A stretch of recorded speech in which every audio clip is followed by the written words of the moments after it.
So in my world, this is me over here with Moby, my favorite robot.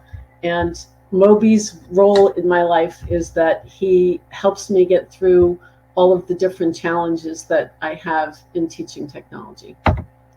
So my background is I am an electrical engineer. I went to Carnegie Mellon on a minority scholarship as a female electrical engineer. I was given a grant to study electrical engineering. I come from a disadvantaged family, so that was necessary for me to be able to get through school. I worked my way through school as a seamstress.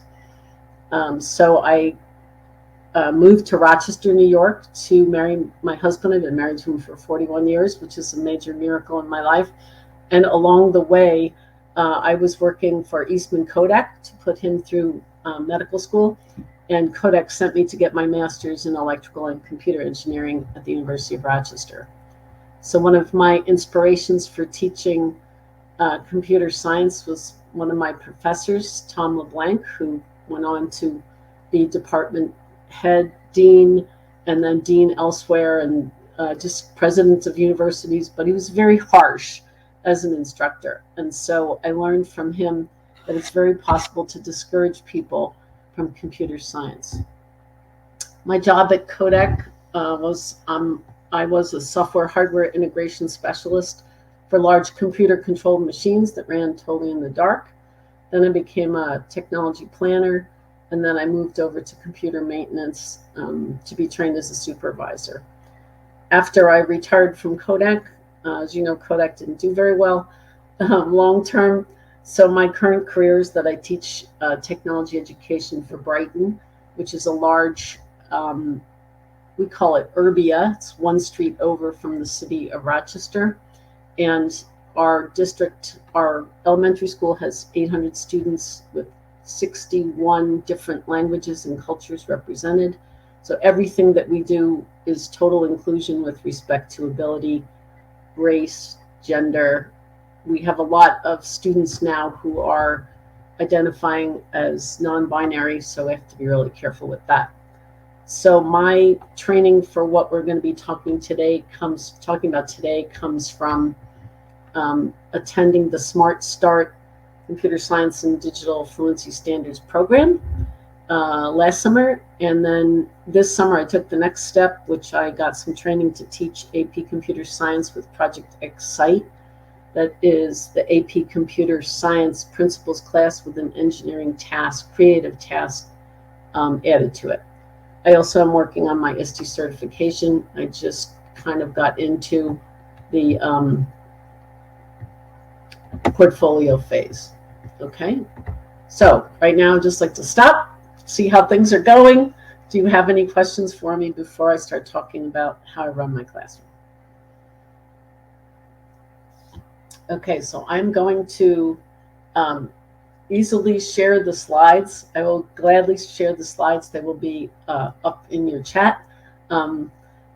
When you are seeing me right now, this is my real self on a Saturday morning when I haven't quite finished all my chores, but I did get my October calendar up, so I'm like really proud of myself.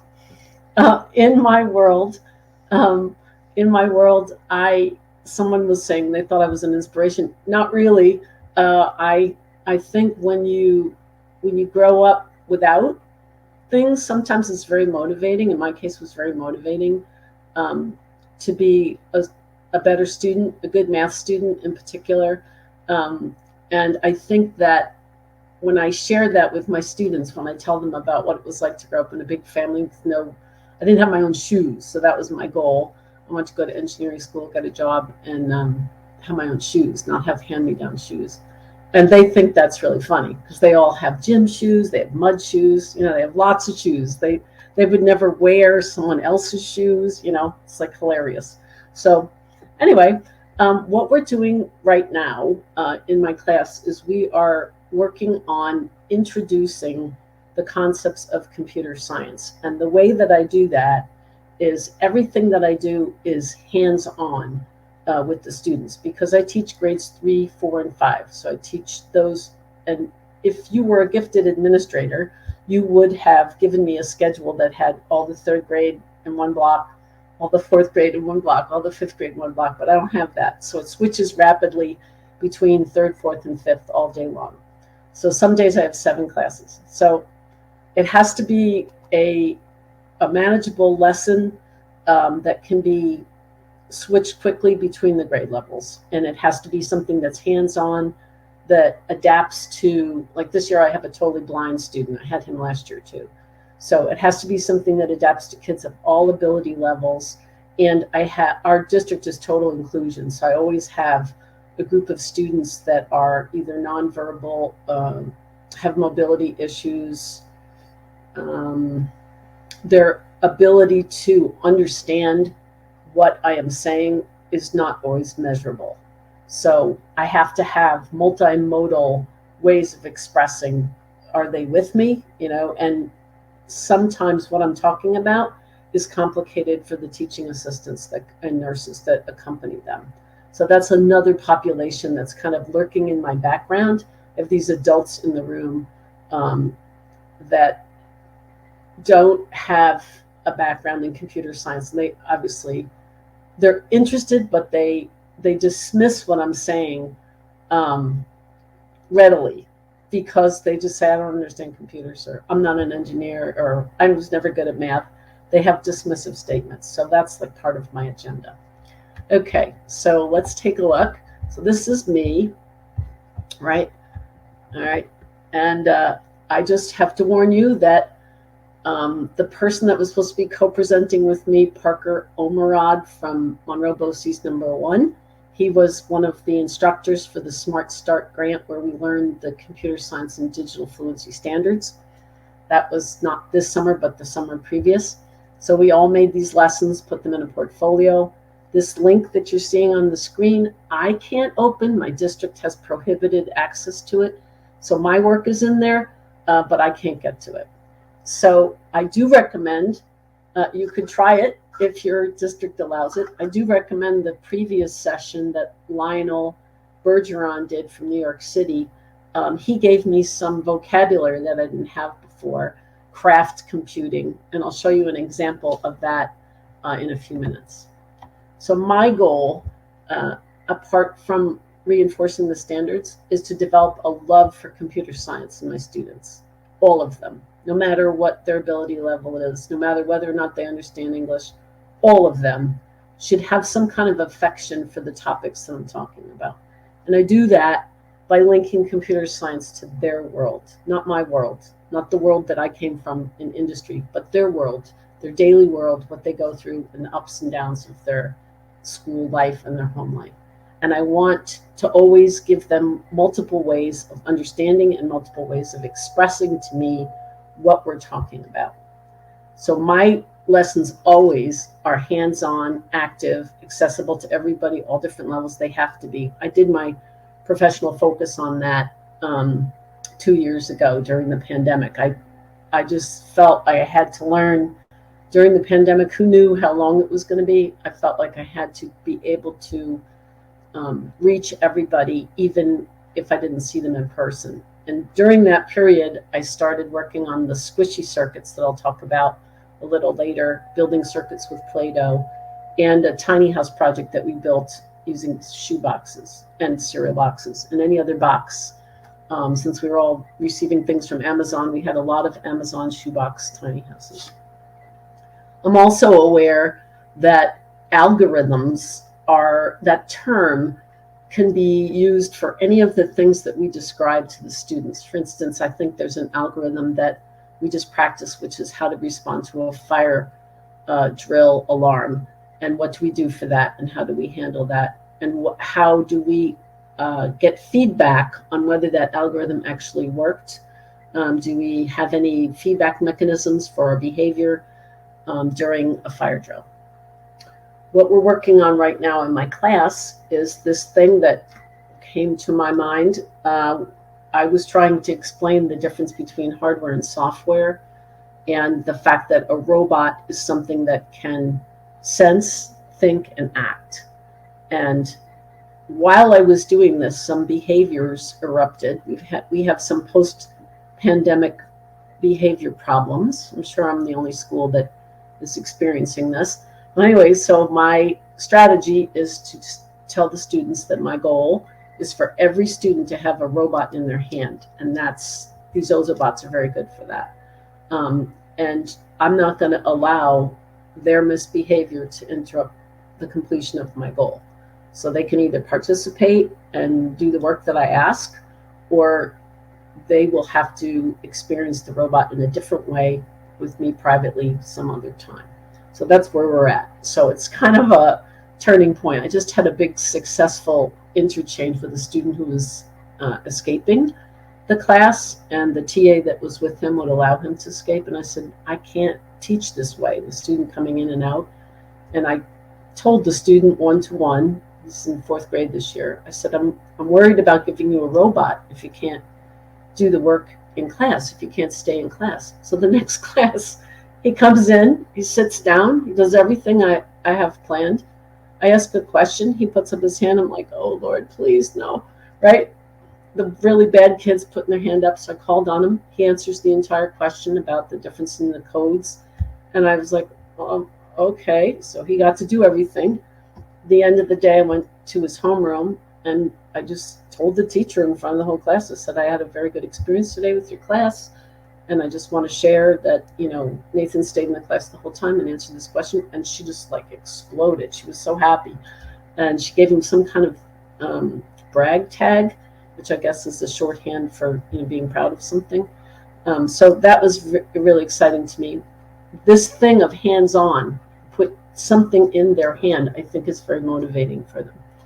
The other thing I tried this year that I haven't done before is I allowed a student to do a show and tell. They got to be the teacher up in the front with a project they had made at home. It was a young woman. I heard a lot of mumbling or grumbling about this concept that girls don't like computer science, or they don't choose computer science. And I think that you have to gear it to things that they're interested in. So this particular student had told me that they had a microbit handheld computer, which is what is in the tail of the Finch robot, these little computers.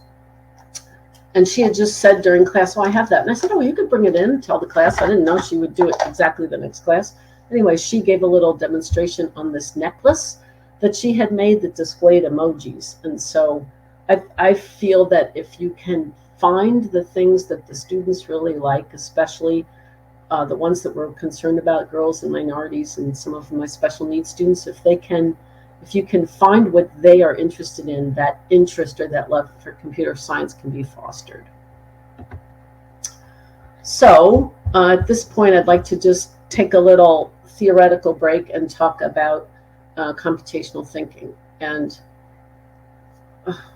sorry. Okay.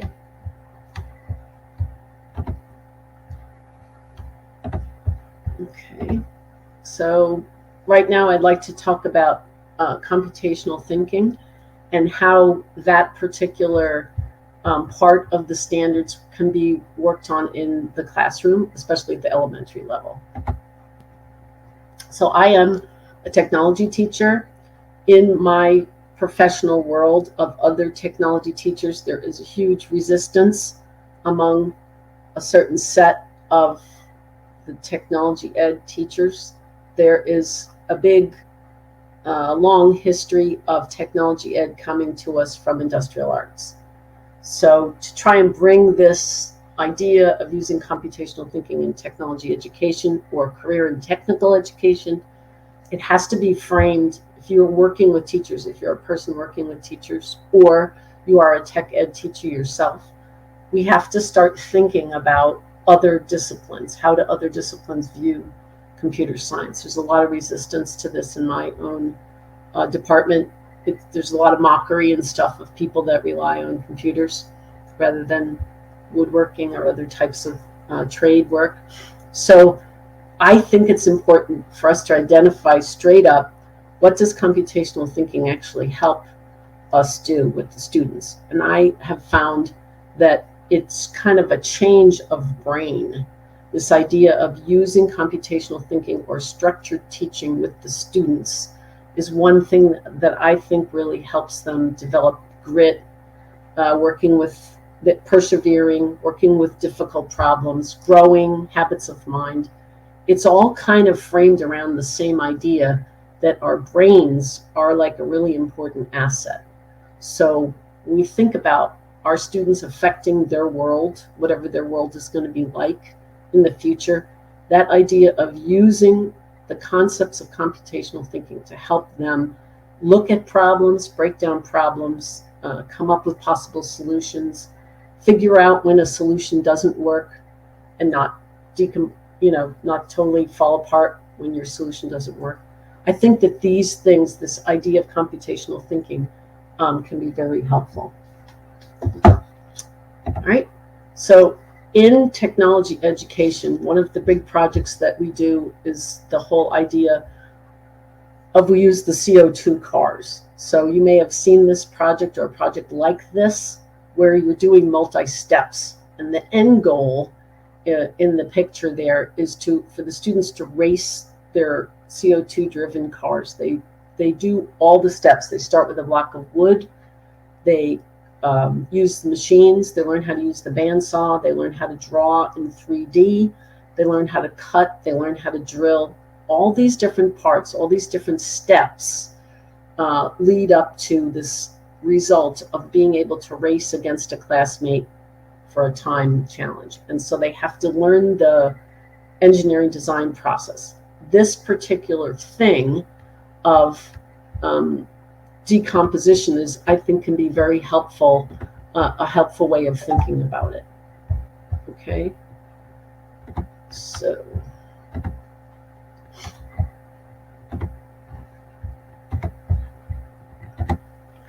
all right. So when we're talking about other disciplines, one of the first sessions that I went to, they were talking about really knowing if computer science helps accelerate the learning or promote the learning in your particular discipline. So in my discipline, I'm adding to established projects. I'm adding the computational thinking, the computer science and digital fluency. I'm adding them to established projects like this. And it's important to me to be able to have a process in place where the students are evaluating the results and changing the results of the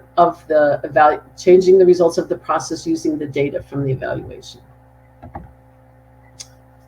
In terms of abstraction, this is one of the things that's really difficult with elementary students. They don't have that concrete operational facility yet. They kind of struggle with the idea of looking at what's the main idea here.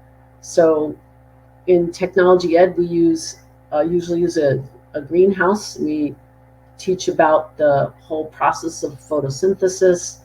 What are we going to actually help the students do? Why do they need to learn this, right? What is the point of teaching them to grow plants in a monitored environment? So I think that idea of saying, okay, in our case, we have a lack of nature equity. We don't really have students playing outside the way that they used to.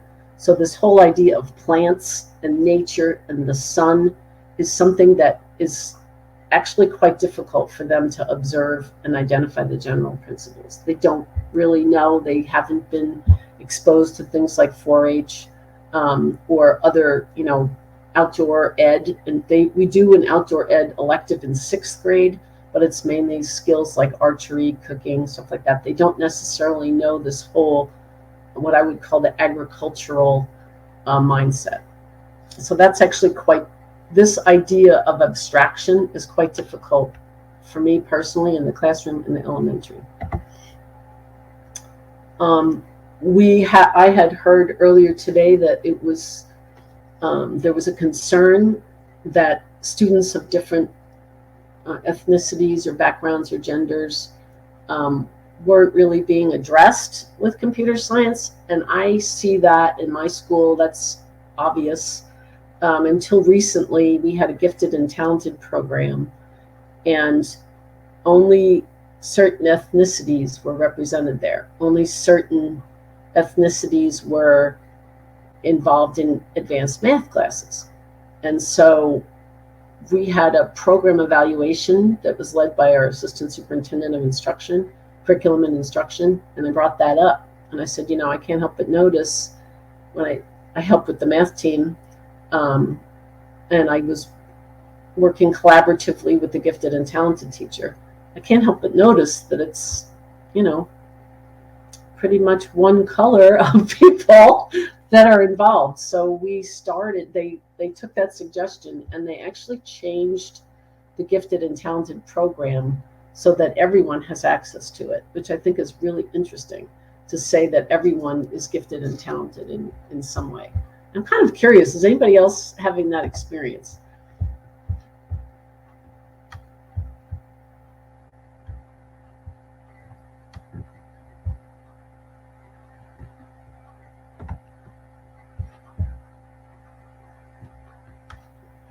Okay. Everyone is gifted. We just don't always know what those gifts are, right? So when I was teaching middle school, I felt like middle school, I used to teach middle school technology. I felt like middle school was like this big colander. And we just threw all the students in there. We shook the colander. And then we tried to figure out, okay, who's good at what? And so in a hands-on class like technology education, you kind of see, right? You can kind of see like who's going to be the expert. Who can you turn over the safety lesson for the drill press? Can you turn that over to a student and have them instruct their classmates and stand there while it takes a lot of trust, right? To have a student stand next to the drill press and say, okay, you're in charge of that. You're going to make sure that your classmate doesn't drill through their hand. I'm standing there, but they're doing it. And I think, for some of the students, that just kind of lit them up. I also had a visually impaired student then. Now I have a totally blind student, but at the time I had a visually impaired student that I had known for a couple of years, and she was terrified in the wood shop. And I said to her, I've seen you accomplish a lot of things. How about if you and I do this together? We were trying to work with the chop saw, and I said, how about if my hand is on top of your hand? Would you be comfortable with that? And so she said no first. And then later she came up to me and she said, I'm ready to use the saw now if you put your hand on there. So it wasn't my preference to do it that way, but I felt like, if this is a situation where a person who can't see that well is willing to learn to listen to a machine and learn how to do the requirements of the class with help. I don't know. I thought it was pretty exciting. It was really fun. All right. So, let's see here.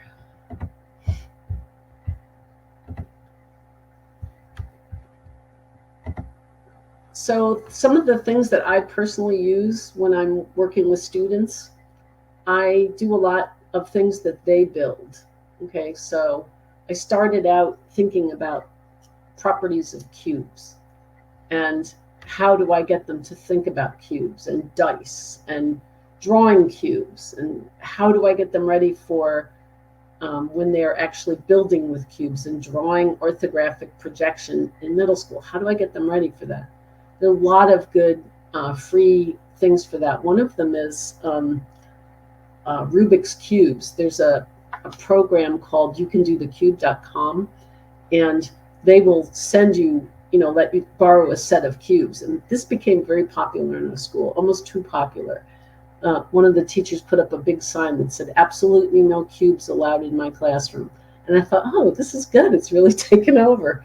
So she was pretty mad about that. But the thing that's nice about it is we sort of have a large subset of our population that are on the autistic spectrum. And so things like cubes that they can do that are tactile, that they can get to be good at on their own, or they can watch a video. They really like the videos of the speed cubers that could solve the cube underwater and things like that. It kind of helped them see that their ability to solve patterns quickly could be a good thing. And some of them that weren't accepted in other arenas were accepted at the lunch table with a Rubik's Cube. So it's a funny thing, right? We were just talking about giftedness. Sometimes something that seems like a handicap can actually become sort of like a gift. So in my room, I am always trying to make the link between hardware and software. I think anytime we have students following step-by-step instructions, it's appropriate to discuss algorithms, how in their life there are going to be a lot of times when they have to follow things in order. When they take driver ed, they're going to have to follow how to stop a car, right? It won't be optional. We won't be asking them how they feel about stepping on the brake. They'll be stepping on the brake. So anytime that I can reinforce that there are things in life that you just have to follow. The lesson that I'm doing now is bowling at a bowling alley. And when you go into a bowling alley, you have to turn in your own shoes. And you can't wear the shoes that you were running around on the playground with. They're all got dirt and grass that can't go on the bowling lanes. So there are times in life when you just have to go through one at a time. You don't want to turn in your shoes, no lane, right? You don't get a lane to use. So I think anytime we have a chance, it's good to help them get ready for the future. So for instance, when I was talking about the drill press, here are some students that they have to wear their safety glasses. In my room, they're not allowed to wear hoodies with strings like you see in the picture here. And that would be, this is not my classroom, but that's just an example. That is like a preference among instructors. I personally don't allow long sleeves and I don't allow strings, right, because of safety. So when part of what happened during the pandemic was we were right in the middle of our car project that I was describing before. Everybody had to get sent home. So their at-home assignment for our quarantine period was they had to make a safety poster and they had to illustrate the rules of the wood shop. And I asked them they could choose from these different options. They could just blindly follow the given instructions. They could illustrate that. Or they could, make an artistic poster. Some wanted to do that. Then I asked them, well, what if you threw something in there to see if your classmates could find it? What if you had a bug, a deliberate bug in your algorithm? And then this whole idea of how to be an expert on the machine. How do you know when the algorithm is effective, right? When you can be the person that teaches somebody else. So I think this idea of algorithmic thinking, we can apply it to their daily lives. In my case, I like to do things that the kids can build. I like to build the binary bracelets with them. I like to do the squishy circuits, and I like to have them follow those instructions and then ask them what would happen if you left out this step. What would happen to your circuit if you decided you didn't want to follow the algorithm? And what would come about with that? On the software end, that was sort of the hardware take. On the software end, I've used a lot of different, I'm constantly testing out these different things, right? So my students really like Minecraft, so we do the Minecraft flavor of Hour of Code. I have some VEX robots that I got from a grant from National Grid. I took some training at SUNY Oswego about the VEX robots, so I have 4 clawbots in a robotics competition area that we use. And then you can also, if they don't want to do that part of it, they can also just do it in a software way where they program a virtual VEX robot online, totally online. There is a robotics club in our district at the middle school. And since I've been teaching robotics at the elementary level, the number of girls in robotics club has doubled. I don't know what happened there, but that's what I've been told, is that there's more of an interest if they get sort of initiated as young 3rd, 4th, and 5th graders. If they are programming the robots and they see how they work, they're not afraid anymore, and they're willing to join this club. One of the things that kind of helped them, I'll show in a minute, was Adafruit, and the founder, being a kind of modern female, I'm kind of old-fashioned, I try out different apps like the Apple Grasshopper app. I just like to see, how much coding somebody could do on a phone. It's interesting to me. And in the high school now, there's a game design class. So I'm kind of prepping them. If they learn the algorithmic thinking now, they're going to have a lot of options when they get to choose their electives at the middle and high school level. All right, so here's the Adafruit, and there's a really great Lady Ada. She has really great videos and kind of a personality. I was kind of a YouTube star. All right, so are there any questions so far? Is there anything I can clarify for you?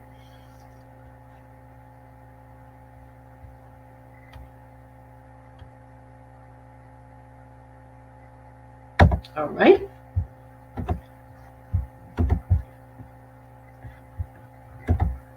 Okay, so all of this is open source. All of Ada's materials are free and available.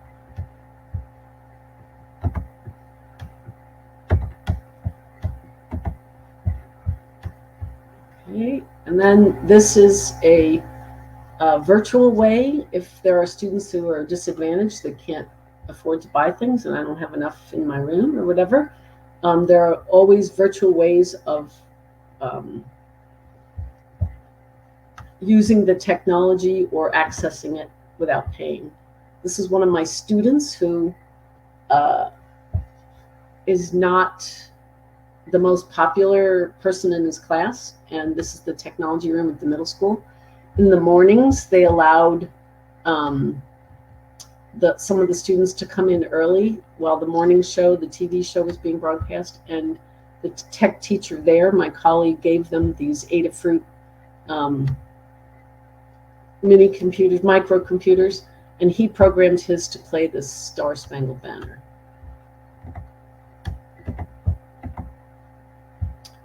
Code.org is something that probably a lot of people are familiar with. My particular age group, this is pretty much what they can handle. They go through the tasks one at a time. There are a lot of flavors of Code.org, including Star Wars, that they really like. There's a whole curriculum. I took the training for this a couple years ago. It's been very helpful to me. One of the things I really like about Hour of Code is that it meets the language needs, the diverse population that I teach. This is Hour of Code in Russian, Korean, and Chinese simultaneously, these three young ladies. So these students have come back, and not only does their English improve every time I see them, but they themselves appear to me to be more confident. The young lady on the left used to cry my entire class because she couldn't understand anything. And then I was taking these classes for a TESOL certification, and one of the things they taught us was that learning in the home language helps learning in other languages. So I thought, okay, I'm going to try this theory, and I put it to the test in the Hour of Code and let them code in their own home language, and they really appreciated that. They just kind of gravitated toward each other. My classroom looked sort of like this. This is a student video. We were studying the Arctic. There's the Aurora Borealis, the killer whale, the krill that the students made. Here's my videographer, 4th grade. He made all the krill. And there's the TA there, the older woman there. She was a person that kind of complained about my class, and because she couldn't understand what we were doing. She didn't know how to use a computer, so she just joined in. And it's something that I've been working on, is helping the teaching assistants to understand computer science. So these are some of the resources that people have given me. My latest one is a micro direct handheld digital microscope that my students kind of gave me this challenge. We have some old Ozobots that one of my colleagues gave me when she went out on maternity leave. She said, here, I'm not going to leave these for the sub. You just keep these. I don't need them back. So I have a few of my own Ozobot Evos, which I recently updated with an app on my phone. So I'm really happy about that.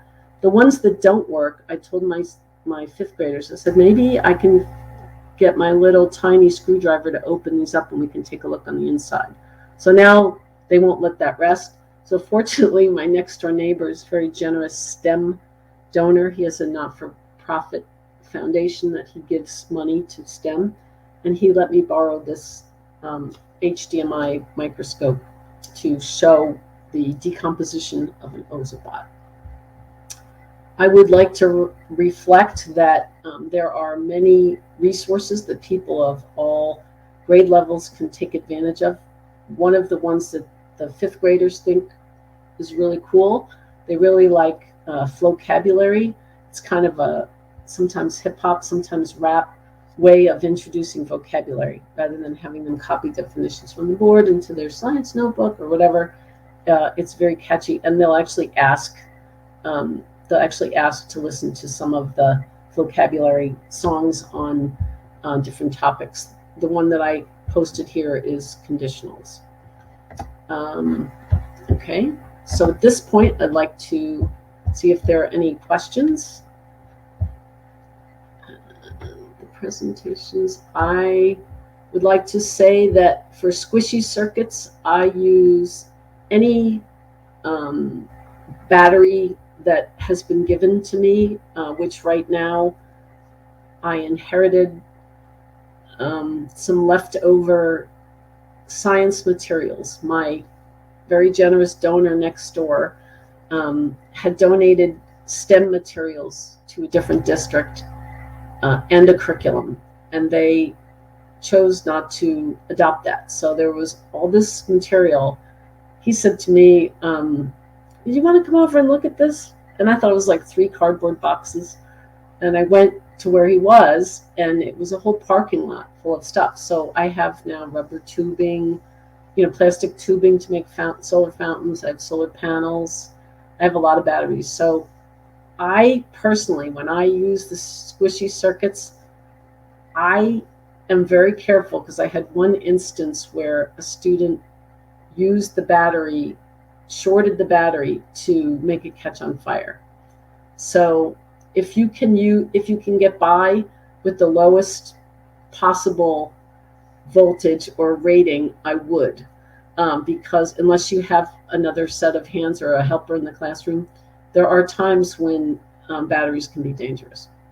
I don't know if that's helpful, but I use I don't ever use expensive batteries with students. So I have, and during the pandemic, I had to send batteries and wires home, and they were supposed to bring them back, and a lot of them didn't come back. So that's another thing that I learned, was I just use the old junky cheap batteries to teach the kids, because all you have to do is light an LED, right? When you first do the squishy circuits, you just need a tiny bit of current.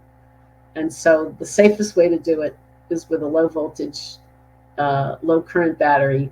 You could probably get by with a AAA. So I just use whatever batteries I have.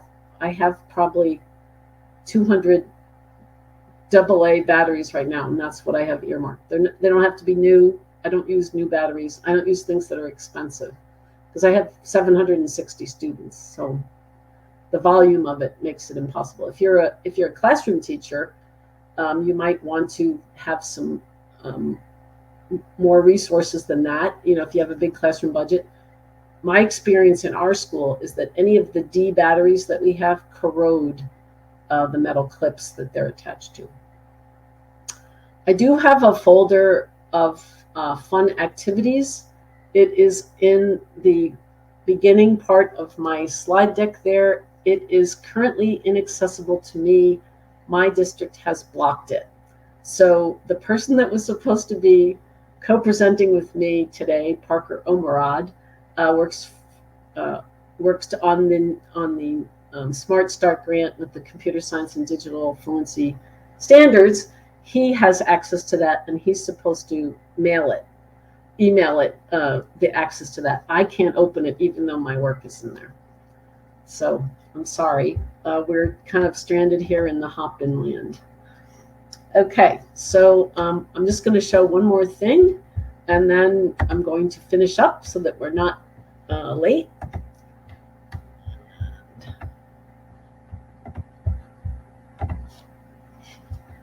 So when you look at this list here, right, this is the one I was talking about. This is vocabulary.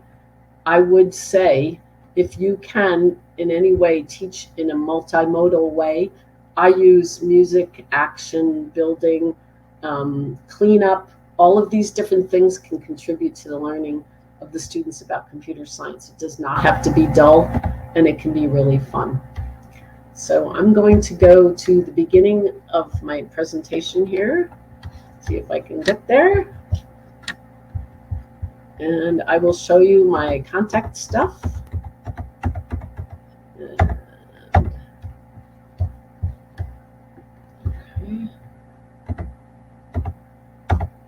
So most of the things that I have are leftovers from somebody else. All right, so this is you might be able to access this link. I am not allowed to do so. It gets blocked because I'm on my school computer. So I could get to it probably from my Chromebook at home kind of thing. If you want to, in any time, talk about how to make some of these things, computational thinking, just embed them in your lessons. I think that's a good conversation for us to have, to be able to kind of talk to each other and say, how could we take what we know about our discipline and weave in the concepts of computer science and digital fluency. I don't think it should be dull. I think it should be like something that really helps the students cement their learning in many different ways. Okay, so I'm just going to put my, you have AA and 9 volts. Do I make my own dough? I make my own dough when I am making non-conductive dough, and I call it the mystery dough. I don't tell them that it's non-conductive. I did go to Culligan Water Supply in the city of Rochester, and I gave them all my spare change, which was like $4 or something, and they made me deionized water, which is what the recipe called for. So I'm not really sure. I'm not a chemist. I'm not really sure why I needed deionized water, but I did what they said, and I just snuck in the non-conductive dough and asked the students to observe what happened when they used it. And that was a really good lesson, because if I find that if I teach explicitly, like, this is a conductor, this is not a conductor, nobody cares, they're bored, whatever. But if I just say, okay, this is the mystery dough, I'd like you to, try using it in your circuit and tell me what happens. Same thing with the Ozabots, so here's the little Ozobot, right? So one of the things that I usually do for October is I do this little, trick or treat. Like the Ozobot goes trick or treating around the neighborhood, and how many pieces of candy does it collect? And they have to observe, if they are the class that's the last class of the day on Halloween, then they actually get some candy. Everybody else just has to do it, for the sake of doing the exercise. So in my world, in the elementary world, sometimes the hint of doing something is sufficient. So the Ozobot bowling that I was talking about looks like this. This is finger bowling, and I was describe the algorithm. What happens when you go to a bowling lane? You have to turn in your shoes. You have to wait in the lane. You have to pick a ball. When it's your turn, you walk up, you bring your hand back, you roll the ball. That's an algorithm. So we kind of went through the steps on that. And then I told them, okay, we're going to learn how to program the Ozobot to do the bowling. And I had these pins from the phys ed teachers. They lent me these bowling pins. And I said, okay, the Ozobot is too small to knock down these big pins from gym class. But the Ozobot is just the right size to knock down these little finger bowling pins. So I can tell when the kids are interested if they say, now? You mean now, Mrs. Harp? We're going to do it right now? That's what when it hits that nerve, that means that they got the connection. They see that it's going to be something fun, and it's something that they can control. They like to have agency. Grades 3, 4, and 5, the younger ones are a little bit terrified of doing certain things like programming a robot. They're a little bit scared of that, and they talk about that. So I'm horrible. I have no background in psychology. I'm horrible at social emotional learning, but that's one of the things we have to talk about. Who is anxious right now about the robots? So our task going forward now is to build these little bowling alleys for them to use. And they get to put bumpers, like what happens when they start learning how to bowl. And they get to make a ramp use a wooden ramp to roll the ball down. They're going to try it first with marbles, right? Get all your scared feelings out. Just roll a marble. You'll be okay. You know what a marble is. And then they're going to try and program the robots. So the nice thing about Ozobots is you can do them color code, no words involved, right? Just colors. Then all my markers have the words on there for the English language learners. All the markers say red, green, blue, black, right? And those are the colors that we need. So they do that. They do the color codes. And then they can also do it with Ozo Blockly. So that's a block-based coding like Scratch. And they can program the Ozobot to actually knock down the pins using the speed and direction codes. So that's kind of one of my crazy ideas that I came up with, how to get this relationship between code, like in the training videos for Ozobot, they talk about the relationship between the students are inputting these codes into the robot. The robot is actually reading the codes and acting them out as an output. And that's like a big thing for the kids to understand. So if you're interested in that in particular, that's, I think, a key thing with the young students is like the whole cause and effect, what happens when we write code. Okay, so you have my contact information. I'm now going to share my slides here. If I can, I will.